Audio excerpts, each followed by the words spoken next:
Hello, everyone, and welcome back to our new episode of Phillip Trading Podcast. My name is Liao, and today we have Trent with us. He's a senior dealer and marketing executive from Phillip Futures. How are you doing, Trent? Yeah, I'm feeling good today. Good to be back here. Okay, thank you. Yeah, good to hear that too. So today in our podcast, we will discuss how does the Indonesia's palm oil export ban affects the vegetables oil market. So I think it must have caught everyone's attention in the market that Indonesia will ban their exports of the RBD, refined, bleached, and deodorized palm oil from midnight on April 28 until prices of bulk cooking oil drop to 14,000 rupiah per litre and is prepared to widen the ban if there are shortages. So without further ado, let's have Trent to talk us through our topic for today. So first question for you, Trent. Can you guide us through what is actually happening in the Indonesia palm oil market? Okay, so Indonesia, as we know, is the world's top palm oil producer, right? So recently they announced plan to ban exports of the most widely used vegetable oil, which they are palm oil, on Friday, 22 April last week. Okay, so Indonesia's President Joko Widodo said he wanted to ensure that the availability of food products in Indonesia after global food inflation soared to a record high following Russia's invasion of major crop producer Ukraine.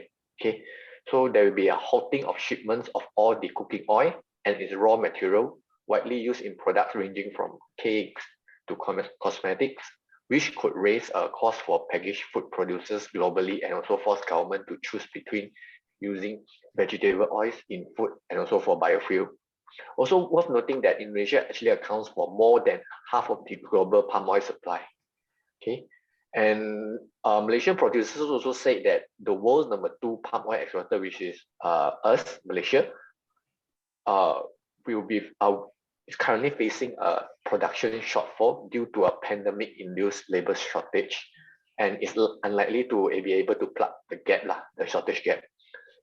Before this, buyers were banking on palm oil after sun oil supplies fell because of the Ukraine war. But now buyers really don't have option as soy oil supplies are also limited.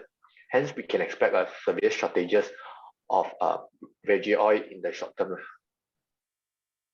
Okay, so yes, indeed, with the already tight global edible oil market, we shall see a very serious edible oil supply shortage as well as the surging prices. So how did the market respond the next day? So plantation stocks on the local burst dominated the top gainer list on Monday morning on 25th April as the Indonesia move to ban palm oil export is seen as to benefit the Malaysian planters.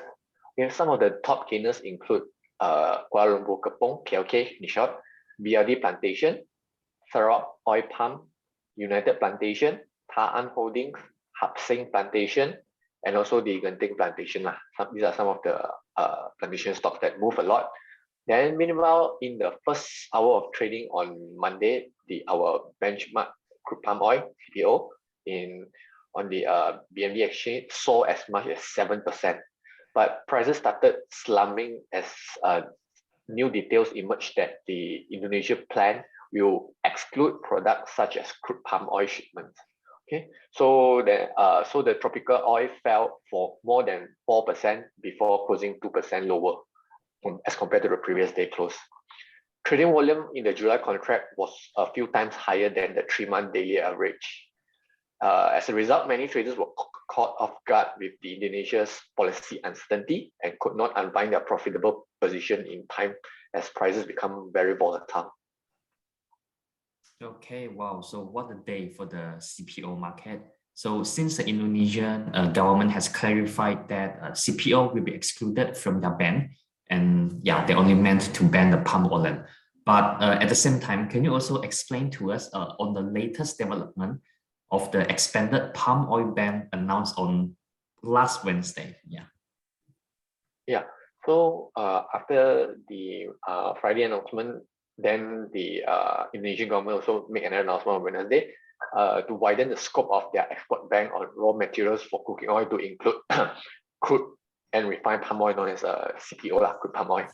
And its chief economic minister on Wednesday and leaving the market in shock over the latest policy reversal. Then the announcement flipped the minister's statement a day earlier, in which he had said the export ban would only cover refined, bleached, and deodorized palm oil, as you mentioned previously. And President Joko Widodo also said in a separate statement that his people need for affordable food is greater than revenue concerns for now. And once the domestic needs have been met, he will lift the export ban because the country will also need taxes, foreign exchange, and a trade balance surplus. But currently meeting the people's basic needs is a more important priority, as mentioned by him. Then the palm oil futures on the Malaysia exchange surged by 9.8% on Wednesday, as some market participants fear that exporter Indonesia, the world's biggest palm oil producer, could not get their products on board vessels in time before the ban starts. So the US, at the same time, the US soy oil futures also jumped more than 4% to a record high after Indonesia extended ban to include CPO.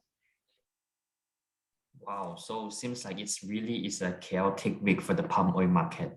Okay, so in that case, what can trader expect, and how can trader trade under these chaotic circumstances? Okay, so trader can expect a continuation of short-term uptrend in vegetable oils, such as crude palm oil and soybean oil, mainly due to the acute shortage from the export ban.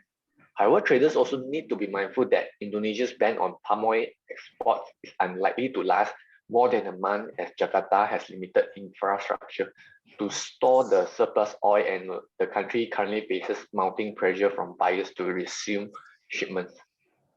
Edi Matano, the Secretary General of GAPHI, Indonesia's biggest palm oil association, said that based on a simple calculation, even before 1 month, all the tanks would be full if it's a total ban.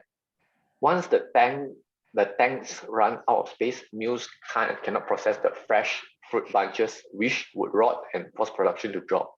Okay, so currently Indonesia is now holding around 5 million tons of palm oil stocks, and the country's storage capacity of around 6 to 7 million tons would be full by end of next month.